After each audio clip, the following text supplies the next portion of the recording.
G'day, Eduardo from Dahua Technical in Maidenhead. So today we decided to start and do a couple of videos that we're going to do concurrently to just explain and show and make things a little bit easier for you as a beginner, engineer, any form of installer. We are going to just show what we think is the best way to approach certain products and just to make life easier for you in general when it comes to your installations. Today in particular we are going to discuss a common issue that we've been having multiple calls about, which is a XVR with a 5 megapixel camera displaying in different colors. So as you can see, I currently have a 4 megapixel camera live on an XVR, showing perfectly fine. It's got colors, recording, everything 100%. The second we attach a 5 megapixel camera to the recorder, it will go into a couple of different things. It can show no display, it can show luminous pink, blue, red colors, it can be black and white, and there are various different things. It can show in 4:9 instead of 16:9. There are just a couple of things. So what we are going to do is show you what we should do before installing any products. Do a bench test. We are going to upgrade firmware on this recorder and then show you how the 5 megapixel camera reacts to the new firmware on it. Preferably anything better than the later the firmware, the better the firmware. So obviously it's got a lot more features to it. There's a lot more adjustability to the actual firmware upgrade, which would make your 5 megapixel camera more worth the install. So I think what we are going to start with is by upgrading the recorder. I am going to disconnect a 4 megapixel camera and I'm going to connect the 5 megapixel camera so you can see what I mean by the black and white features. And then once we do the firmware upgrade, we are then going to take that and show you what the display looks like afterwards. One of the things we are going to do is we're going to disconnect the 4 megapixel camera, as you can see, working perfectly fine. Colors are all there, everything's good to go. We are now going to take a 5 megapixel camera, which we've just taken it out of the box. It still has all the plastic on it, and we are going to plug this in so you can see exactly what happens. So let's get that unplugged. Let's get the power into the new 5 megapixel. Let's get the display into the 5 megapixel and get that on. There we go. So let's give it a second. So this is why we would recommend doing a bench test before you do any form of installation. Obviously, the last thing you want to do is when you're on a ladder and you get back inside the property just to find that this is exactly what's going on, or that there might not be any power to your product itself. So we highly recommend do a bench test before you do any form of installation. It's important to double check everything, which is why we are going to do this camera today before we install it into one of our places as as a demo. We are going to upgrade this product and make sure that it works perfectly fine before it will finally get installed into one of the facilities at Maidenhead here at Dahua. So you can see exactly what's happening with this particular 5 megapixel. It is black and white. So this is purely because we're running a slightly older recorder with older firmware on it, and we're running a new 5 megapixel camera. So what we are going to focus on now is do a firmware upgrade on the recorder. We are then going to let everything run according to plan. You don't want to try and rush it. You don't want to switch it off just before. They generally take some time. Once your system reboots, it's important to double check everything, make sure that the firmware has gone through perfectly fine, which I will show you guys today. And we will also take a look and make sure that once that's all done, that you do a factory default on the system.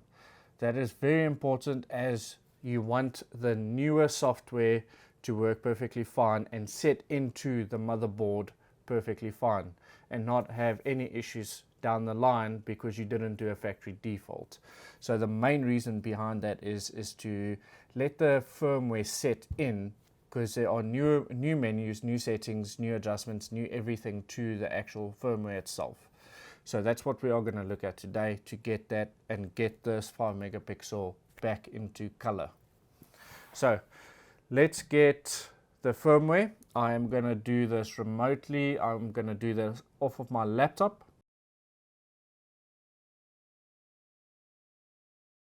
So firmware. In order to update your firmware correctly, I'm going to show you a couple of steps what to look out for and how to do it. We are going to go to dahuasecurity.com. You are going to load up your page. This is what you would be presented with. So the first step that you want to make sure is that you are in the correct region.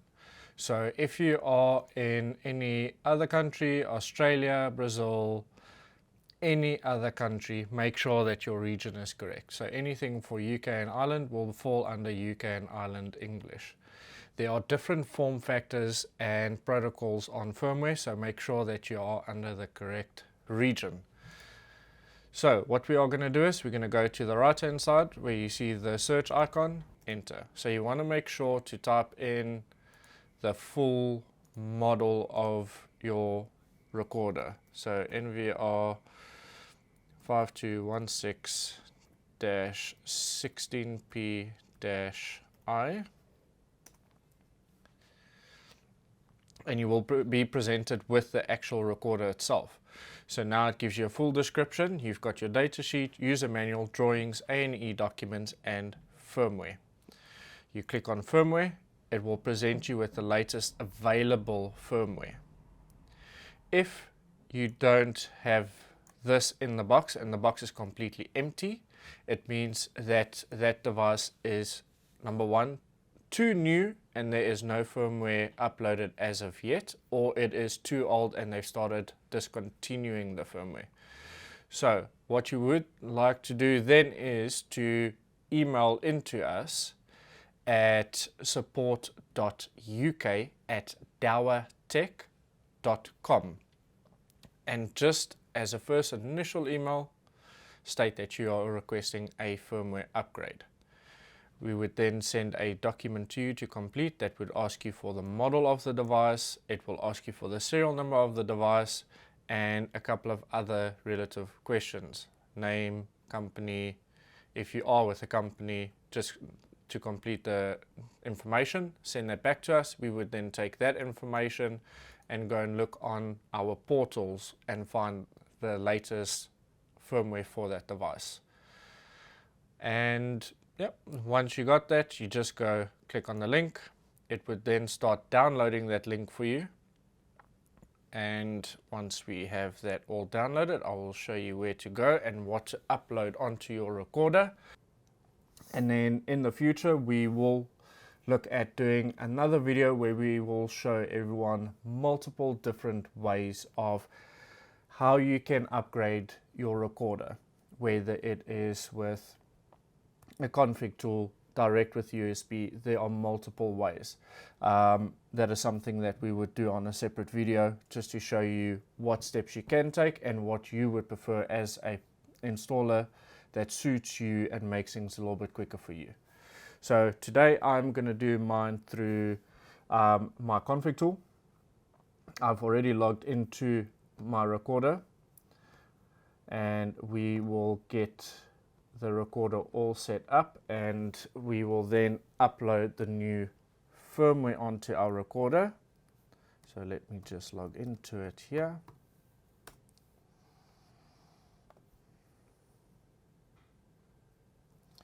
and we will then go and update this recorder.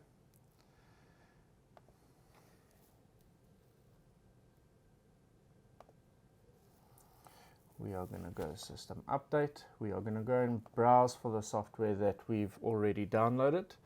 That is also something that we will discuss shortly, is just to show you where you can go to find firmware and how to look for it. We've spoken to multiple customers and they end up calling us for our assistance, which is amazing. That's why we are here. We are here to help and support as much as possible and to make the process a lot easier for you, and make the installment a lot more enjoyable. And so we will show you briefly how to look for firmware if you need to update your firmware, and if you can't find it, what to do next after that. So we found the firmware that we are going to be installing into the XVR. We are going to select, and you'll see it will automatically go into the select firmware file. And once you have selected, you can see we are then just going to upgrade, and we're going to let that run. It generally takes some time depending on the model of the recorder, how big, how strong, or how old it is. It all depends on the recorder, how quick it can take or how long it can take. So as you can see, currently the system is updating now. Please wait. So now we just wait and see for it. It's going to reboot. It's going to kick me out of my computer where we've logged into the back end of the recorder, and this will now reboot. So let's give it a few seconds and we should be back online in the next couple of seconds. Yeah.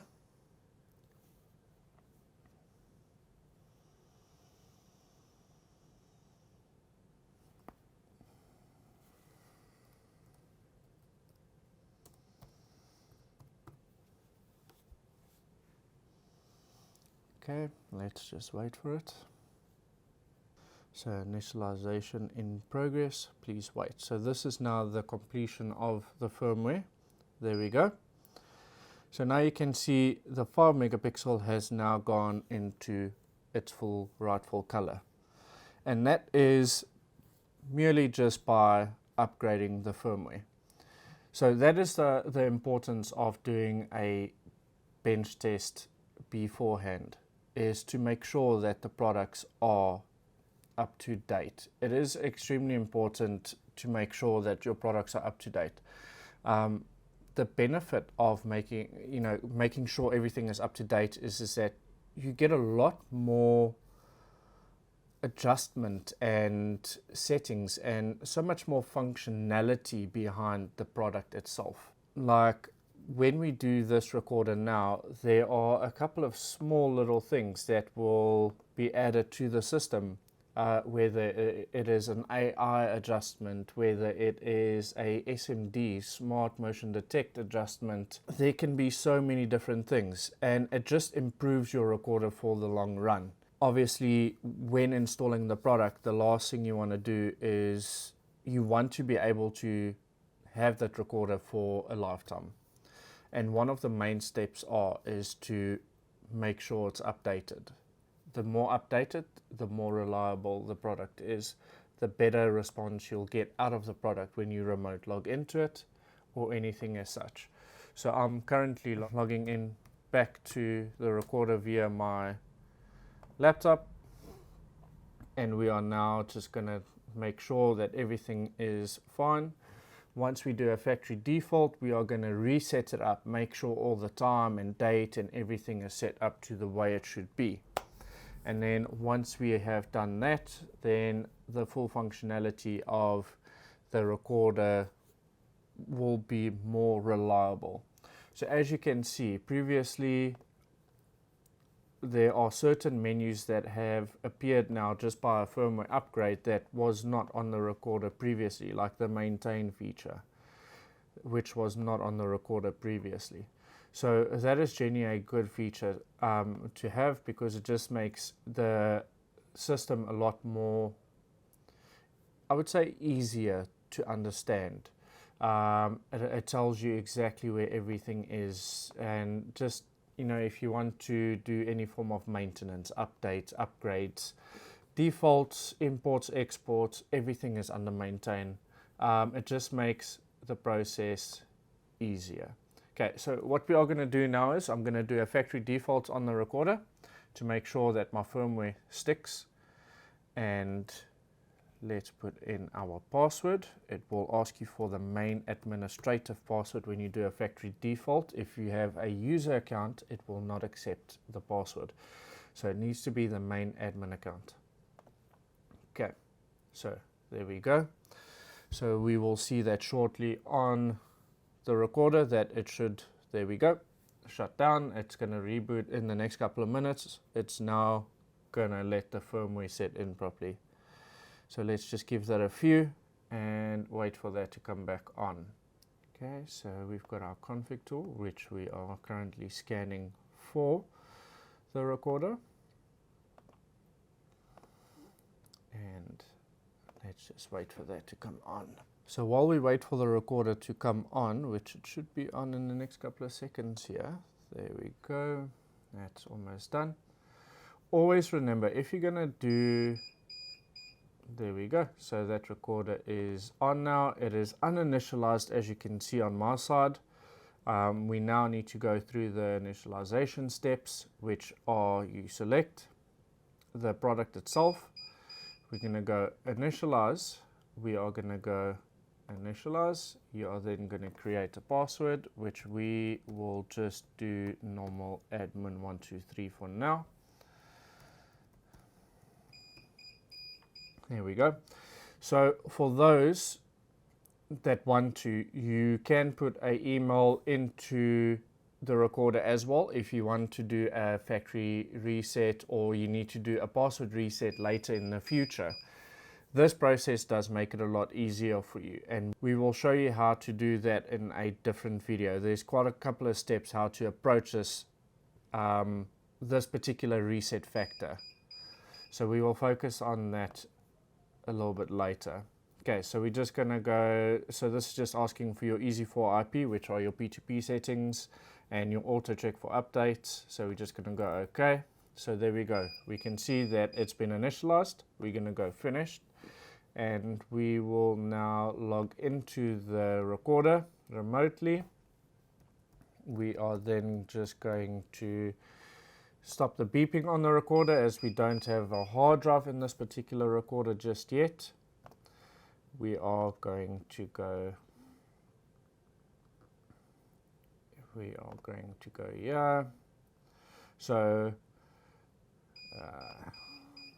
we are going to go to expectations. We are going to go events. We just want to disable the noise for now. So that will stop our beeping for now, which is perfect. So let's go and double check our firmware, make sure that our firmware has set into the product. We're going to go system information. There we go. So you can see we have now updated the firmware from 2018 to 2021. So a significant jump in firmware. It is preferred to do it year by year if you can. However, if the system does not, certain firmwares, I would say there are a couple of years difference in it, which is why the factory default plays a massive role in how you use your system afterwards. So we've done our factory default in the system. You can now see that our camera is in full color, the way it should be.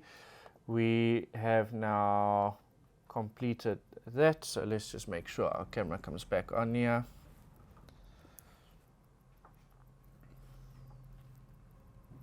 Get that on, it's currently loading.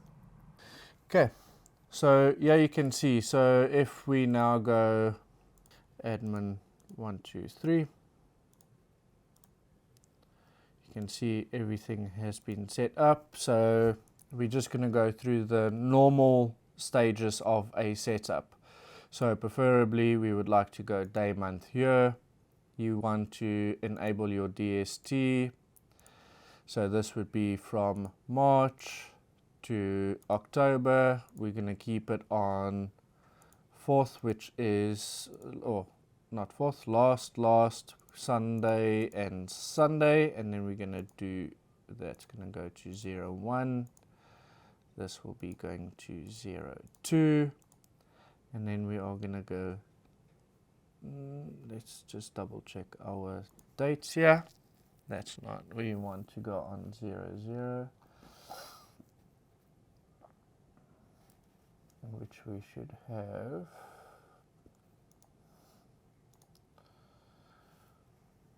There we go.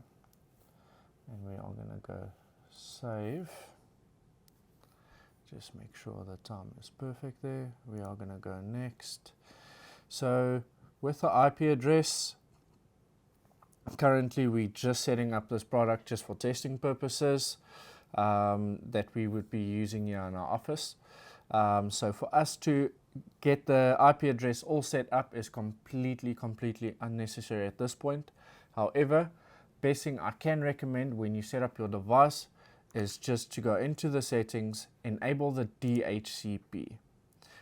So what that would do is it will automatically put everything through to zeros for you.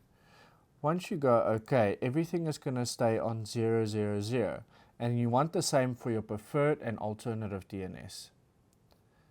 This, once you are done, you want to reboot your system. Once you reboot your system, because you are now connected with the network cable, it will automatically pick up the network settings for your internet at your property or your customer's property, which will allow it to go online. And as you can see, ours are currently offline because we're not connected to a physical network, which is okay. And then once you are done, you should see a status on the P2P that would say online. And then once you are done there, you can then physically set it onto a static IP address if you choose to. I would say generally for normal household properties, a DHCP is perfectly fine. Because what it means is if the power goes off or there are any power interruptions, it will automatically assign an IP address to that unit, which would make it easier for you and for your customer in the long run. Okay, so when it comes to normal camera settings, that's something that we can discuss in a later video. At this time and point, it's just to show that there's a 5 megapixel camera, and that was our main concern, is to get that recorder to correspond to this camera to give us the full color view. And we are going to go next. This is just your recordings. This is just going to be on 24/7, purely for testing purposes. And there we go. So they want to switch resolution, which is perfectly fine for us. And then once that's all done, you can see the quality has now upped in scale. It is now giving us our full 5 megapixel image. And yeah, I think that is about it for the system for us today. So if there's anything, please leave a comment below. We will go through all the comments and see what we can do to get majority of our videos out as regularly as possible. Please don't forget to like and subscribe and hit that bell for any further notifications, as there would be plenty more awesome videos coming your way. Have an awesome day. Thank you. Bye.